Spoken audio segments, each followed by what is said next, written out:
2,000 years later.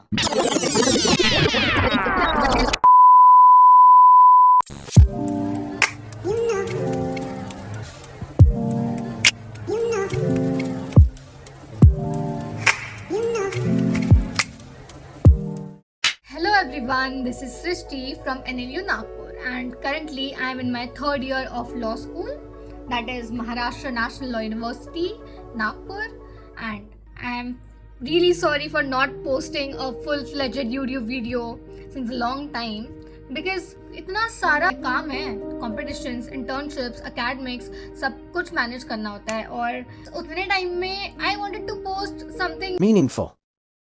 Quality होनी चाहिए ना उस चीज में. सिंस लास्ट 2 years मुझे बहुत सारे DMs आ रहे हैं. So in this video I will be answering your most of the questions like hostel, mess, internships, professors about the university obviously.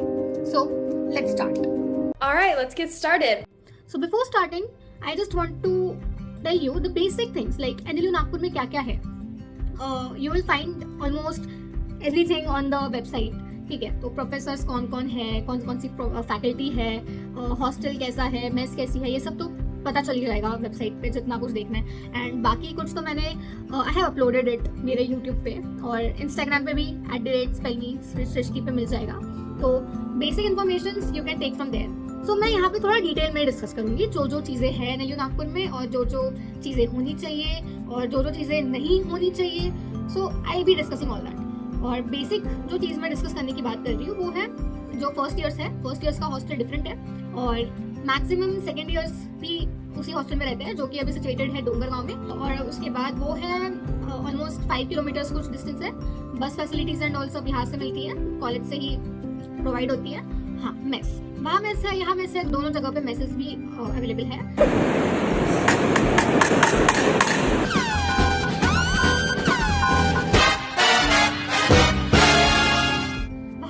Library पूरी ऐसी बनी हुई लाइब्रेरी नहीं है but there is a reading room.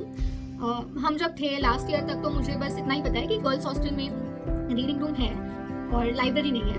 Washing machine available होते हैं. I be discussing that in detail. तो ये बेसिक बता रही थी. और मेन कैंपस में second years, third years, fourth years, fifth years, ये 4 ईयर्स वाले रहते हैं. I be discussing all those things in the questions. Let's start. So the first question is the off-campus hostel safe for girls? What about transport? So safety. Normal colony कैसी होती है, flat system कैसा होता है, वैसा वही पूरा flat system है. वहाँ पे 3 ब्लॉक्स है. हाँ, 3 ब्लॉक्स है. उसमें एक ब्लॉक पूरा रेसिडेंस रहते हैं. जब हम एंटर होते हैं तो वहाँ पे पूरे रेसिडेंस रहते हैं. और फिर बाकी 2 ब्लॉक्स में जो बॉयज़ और गर्ल्स का ब्लॉक, बॉयज़ वाले ब्लॉक में और गर्ल्स वाले ब्लॉक में, दोनों साइड में, दोनों ब्लॉक्स में डिफरेंट जगहों के स्टूडेंट्स भी रहते हैं.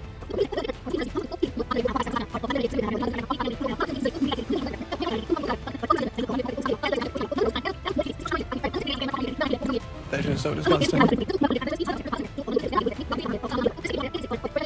Am I allowed to say that? I don't think I am. Game over.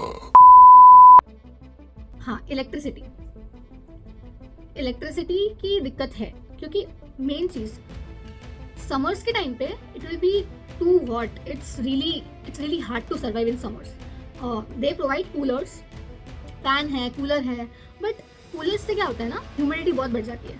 So I personally don't prefer coolers but still survive किया है. I have survived.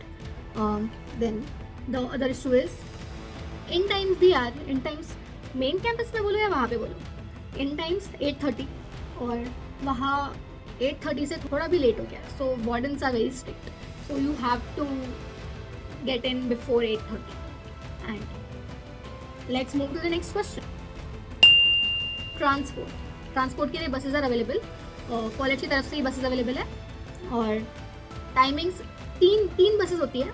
सुबह निकलेगी, शाम में भी वापस आएगी. और अगर स्पेशली कुछ इवेंट या कुछ होता है तो एक्स्ट्रा बसेज भी अवेलेबल कराई जाती है. और बट ये तो बहुत अच्छा बोल रही हूँ, ऐसा कुछ नहीं है यार. बसेस अवेलेबल कितनी भी क्यों ना हो, बट स्टूडेंट को तो कभी भी कुछ भी काम रह सकता है ना कॉलेज में. तो हमें अगर कुछ काम है तो मोस्ट ऑफ द टाइम्स हमें बहुत बार ऐसा हुआ है कि ट्रांसपोर्टेशन के लिए कुछ मिला ही नहीं है यहाँ से जाने के लिए. कभी कभार हमारे क्लासेस जल्दी छूट जाते थे तो हमें वापस जाना होता था, सो हमारा ज़्यादा पैसे खर्च करके जाना होता है. It cost 200 rupees from main campus to Dongargaon to travel with the auto. और अगर सिटी बस अवेलेबल है तो city bus all time available नहीं होती है, तो सिटी बस आती है. सिटी बस में कुछ नहीं, 15-20 रुपए कुछ ऐसा ही लगता है, सो वो हो सकता है. और इवेंट्स के टाइम पे एज आई सेड कि रात की बस अवेलेबल होती है. Next question, is BBA tougher than BLB? I am from science background, can I manage? हाँ, कर सकते हैं. BBA देखो, पढ़ना सब चीज़ों में होता है, पढ़ना तो होता ही है, तो इट्स नॉट लाइक कि टफ है या कुछ है, पढ़ना तो पड़ेगा ही. If you are studying well you can manage that. Yes, it's not that tough. How is the faculty, campus, hostel life? Okay, faculty, I don't want to comment on any faculty, so मैं थोड़ा neutral जवाब दूंगी. What you have to do is, जो faculties होती है उनसे you have to learn how to learn from them, because their style might be different. The style of teaching might be different from the style of your understanding. I can't even process that, let alone answer it. So it may vary, क्योंकि तुम्हें जैसे बचपन से पढ़ाया गया हो या तुम्हें जिस तरीके से आदत हो, ऐसा जरूरी नहीं है कि तुम्हें वैसे ही प्रोफेसर्स मिले. क्योंकि for example, I will say his name, okay, I won't. So here's our history professor, he taught us history. So what happened is, first एक सेमेस्टर, 2 सेमेस्टर में हमें हिस्ट्री था. हिस्ट्री 1 में मुझे कुछ नहीं समझा, I couldn't get what he was saying. और ये भी हो सकता है कि वो हिस्ट्री 1 थोड़ा सा बोरिंग था, but history 2 was very interesting और I got it. Whatever he was teaching, I got it. और I can say कि I liked his teaching. Why? Many people will say कि वो प्रोफेसर ने अच्छा नहीं पढ़ाया, but according to my knowledge and according to my experience that teacher was nice, because मुझे बाद में जाकर समझा ना कि ये इसका टीचिंग स्टाइल ऐसा है, तो मुझे इससे ऐसा समझना है. So I like that. ऐसे ये एग्जाम्पल से समझो कि professors are good, you need to understand. और मैक्सिमम स्टूडेंट्स एग्जाम के पहले ही पढ़ते हैं. It's a hidden talent for a reason. क्योंकि एग्जाम के पहले पढ़ना गलत नहीं है यार. टॉपर्स भी एग्जाम के थोड़े टाइम पहले ही पढ़ते हैं, अच्छा स्कोर करते हैं. You can't prove it right now, but you can take my word for it. You just need to know the trick, or you just need to be smart enough to study that much. और एक चीज, exam के पहले हम इसलिए पढ़ते हैं ना क्योंकि हमारे प्रोजेक्ट सबमिशंस हम 2 दिन, 1 हफ्ता नहीं हुआ है हमारा कॉलेज अभी जाकर, अभी 1 वीक हुआ है हमारा कॉलेज अटेंड करके 3rd ईयर का, और हमें प्रोजेक्ट टॉपिक्स मिल गए and we have even started working on our project topics.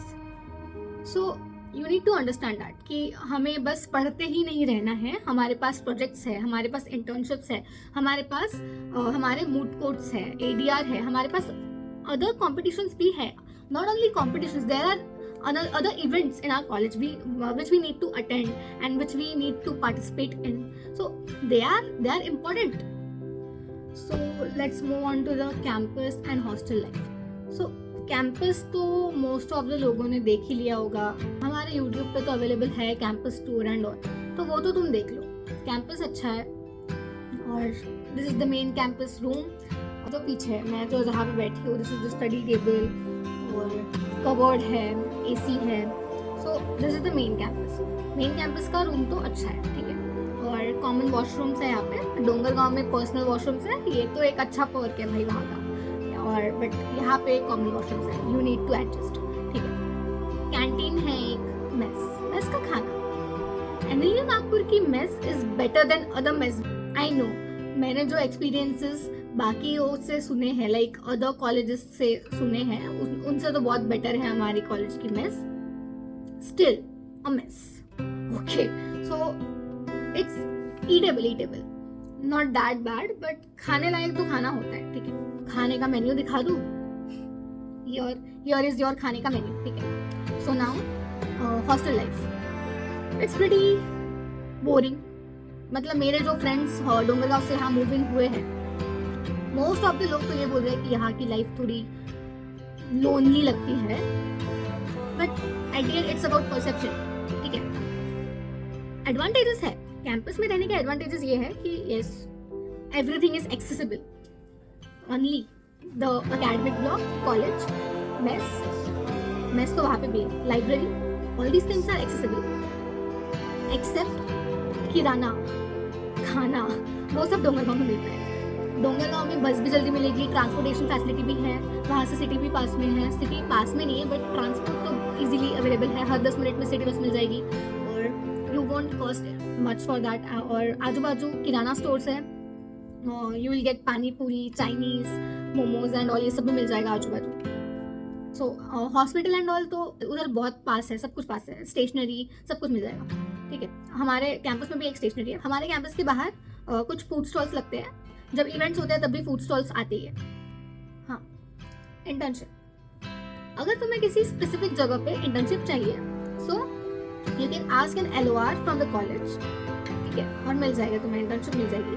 और हमने वैसे ही, मुझे कमिश्नर ऑफिस के लिए बहुत क्वेश्चंस आए थे, मैंने कैसे इंटर्नशिप कमिश्नर ऑफिस में की. सो हमने सिंपली LOR सबमिट किया था, 2-3 दिन गए थे, पूछा था उन्हें, वेट भी किया था, फिर उसके बाद हमें इंटर्नशिप करने मिली. और हर सेमेस्टर में हमें 2 मंथ्स की इंटर्नशिप होती है और उसमें फर्स्ट सेमेस्टर जो स्टार्टिंग सेमेस्टर होता है ईयर का, उसमें हमें एक सितंबर और दिसंबर में 1 मंथ की इंटर्नशिप प्रोवाइड होती है. प्रोवाइड नहीं होती है, हमें ढूंढनी होती है, बट इंटर्नशिप ब्रेक मिलता है 1 मंथ का. और बाद में मई और जून में नेक्स्ट इंटर्नशिप जो होती है, मई और जून में कंटिन्यू 2 मंथ्स की होती है. सो ये 4 मंथ्स की इंटर्नशिप ब्रेक मिलता है हमें इन अ ईयर. ठीक है, और इवेंट्स बता देती हूँ. इवेंट्स तो अभी अगस्त में होगा, एक मंडे ब्लूज, डीजे नाइट्स होते रहते हैं, और 2-3 महीने में एक डीजे नाइट तो होनी है, हो जाएगी. लॉकृति होती है, लॉकृति द मेन इवेंट. और स्पोर्टैकस होता है, स्पोर्ट्स का इवेंट होता है, उसमें डिफरेंट स्पोर्ट्स खेले जाते हैं, कॉम्पिटिशन्स होते हैं. लॉकृति में भी डिफरेंट कॉम्पिटिशन्स होते हैं, like painting, rangoli, dance, singing, mono act and all, ये सब होता है. और होता है संस्कृतोत्सव जो कि जैन या फेब में होता है, सेकेंड सेमेस्टर में. वो तब वहाँ पे कॉम्पिटिशन्स नहीं होते हैं, बस नॉर्मल एक इवेंट होता है. और उस सेमेस्टर में भी एक मंडे ब्लूज हो जाता है.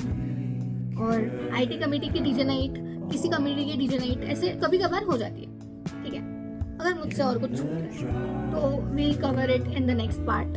ओके, और मैं बाकी का थोड़े क्लिप्स इस वीडियो में ऐड कर दूंगी. ठीक है, so this is it and I hope कि मैंने ये कुछ क्वेश्चंस आज आंसर कर दिए. एंड hopefully next video में I'll cover other questions.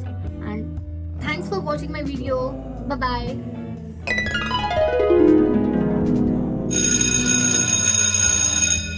It's not over.